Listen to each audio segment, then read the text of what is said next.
ایک روز شیخ شفیق بلخی نے اپنے شاگرد سے پوچھا، حاتم تم کتنے دنوں سے میرے ساتھ ہو؟ حاتم نے کہا 32 برس سے۔ شیخ نے پوچھا، بتاؤ اتنے طویل عرصے میں تم نے مجھ سے کیا سیکھا؟ حاتم نے کہا صرف 8 مسئلے۔ شیخ نے کہا انا للہ و انا الیہ راجعون، میری اوقات تیرے اوپر ضائع چلے گئے، تو نے صرف 8 مسئلے سیکھے؟ حاتم نے کہا استاد محترم زیادہ نہیں سیکھ سکا اور جھوٹ بھی نہیں بول سکا۔ شیخ نے کہا اچھا بتاؤ کیا سیکھا ہے؟ حاتم نے کہا میں نے مخلوق کو دیکھا تو معلوم ہوا ہر ایک کا محبوب ہوتا ہے قبر میں جانے تک۔ جب بندہ قبر میں پہنچ جاتا ہے تو اپنے محبوب سے جدا ہو جاتا ہے، اس لیے میں نے اپنا محبوب نیکیوں کو بنا لیا ہے تاکہ جب میں قبر میں جاؤں تو یہ میرا محبوب میرے ساتھ قبر میں رہے گا۔ دوسرا مسئلہ، لوگوں کو دیکھا کہ کسی کے پاس قیمتی چیز ہے تو اسے سنبھال کر رکھتا ہے اور اس کی حفاظت کرتا ہے۔ پھر انہوں نے فرمان الہی سورہ نحل کی آیت 96 پڑھی جس کا ترجمہ ہے جو کچھ تمہارے پاس ہے وہ خرچ ہو جانے والا ہے اور جو کچھ اللہ کے پاس ہے وہی باقی رہنے والا ہے۔ تو جو چیز مجھے قیمتی ہاتھ آئی اسے اللہ کی طرف پھیر دیا تاکہ اس کے پاس محفوظ ہو جائے جو کبھی ضائع نہ ہوگی۔ تیسرا مسئلہ میں نے یہ سیکھا کہ میں نے خدا کے فرمان پر غور کیا اور انہوں نے سورہ النازعات کی آیت 40 پڑھی، اور جس نے اپنے رب کے سامنے کھڑے ہونے کا خوف کیا اور نفس کو بری خواہشات سے باز رکھا جنت اسی کا ٹھکانہ ہوگا۔ تو اپنی نفس کو برائیوں سے لگام دی، خواہشات نفسانی سے بچنے کی محنت کی یہاں تک کہ میرا نفس اطاعت الہی پر جم گیا۔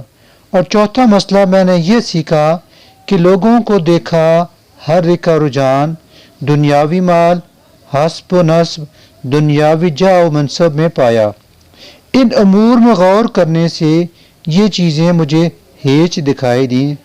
اور پھر انہوں نے سورہ الحجرات کی آیت نمبر 13 پڑھی جس کا ترجمہ ہے در حقیقت اللہ کے نزدیک تم میں سب سے زیادہ عزت والا وہ ہے جو تمہارے اندر سب سے زیادہ پرہیزگار ہے۔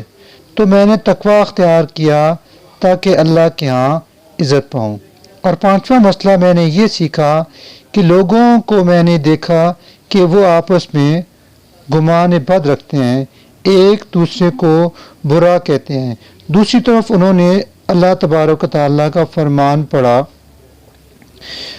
جس کا ترجمہ ہے سورہ الزخرف کی آیت 32، دنیا کی زندگی میں ان کی بسر اوقات کی ذرائع تو ہم نے ان کے درمیان تقسیم کیے ہیں، اس لیے میں نے حسد کو چھوڑ کر خلق سے کنارہ کر لیا اور یقین ہوا کہ قسمت صرف اللہ کے ہاتھ میں ہے، خلق کے ہاتھ میں کچھ بھی نہیں، اور خلق کی عداوت سے میں باز آ گیا۔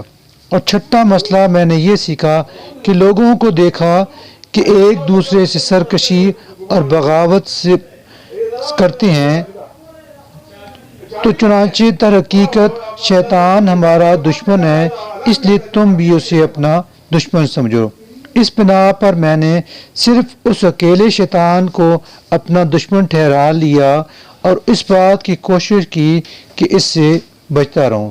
اور ساتواں مسئلہ یہ تھا کہ لوگوں کو دیکھا نان روٹی کے ٹکڑے پر اپنے نفس کو ذلیل کرتے پھرتے ہیں، ناجائز امور میں قدم رکھتے ہیں، چنانچہ میں نے ارشاد باری تعالیٰ دیکھا زمین پر چلنے والا کوئی جاندار ایسا نہیں ہے جس کا رزق اللہ کے ذمہ نہ ہو، سورہ ہود آیت نمبر 6۔ پھر میں نے ان باتوں میں مشغول ہوا جو اللہ کے حقوق میرے ذمہ ہیں، اس رزق کی طلب ترک کی جو اللہ کے ذمہ ہے۔ اور آٹھواں مسئلہ میں نے یہ سیکھا، میں نے خلق کو دیکھا ہر ایک کسی عارضی چیز پر بھروسہ کرتا ہے، کچھ زمین پر بھروسہ کرتا ہے، کوئی اپنی تجارت پر، کوئی اپنے پیشے پر، کوئی بدن پر، کوئی ذہنی اور علمی صلاحیتوں پر بھروسہ کیے ہوئے۔ پھر میں نے خدا کی طرف رجوع کیا، اور جہاں اللہ تبارک تعالیٰ کا ارشاد ہے، سورہ طلاق آیت نمبر 3، ترجمہ: جو اللہ پر بھروسہ کرے اس کے لیے وہ کافی ہے۔ تو میں نے خدا پر توکل کیا، وہی مجھے کافی ہے۔ شیخ بلخی رحمۃ اللہ علیہ نے فرمایا: اے میرے پیارے شاگرد حاتم، خدا تمہیں ان کی توفیق نصیب کرے۔ میں نے قرآن کے علوم پر مطالعہ کیا تو ان سب کی اصل جڑ انہی 8 مسائل کو پایا۔ ان پر عمل کرنے والا گویا چاروں آسمانی کتابوں کا عامل ہوا۔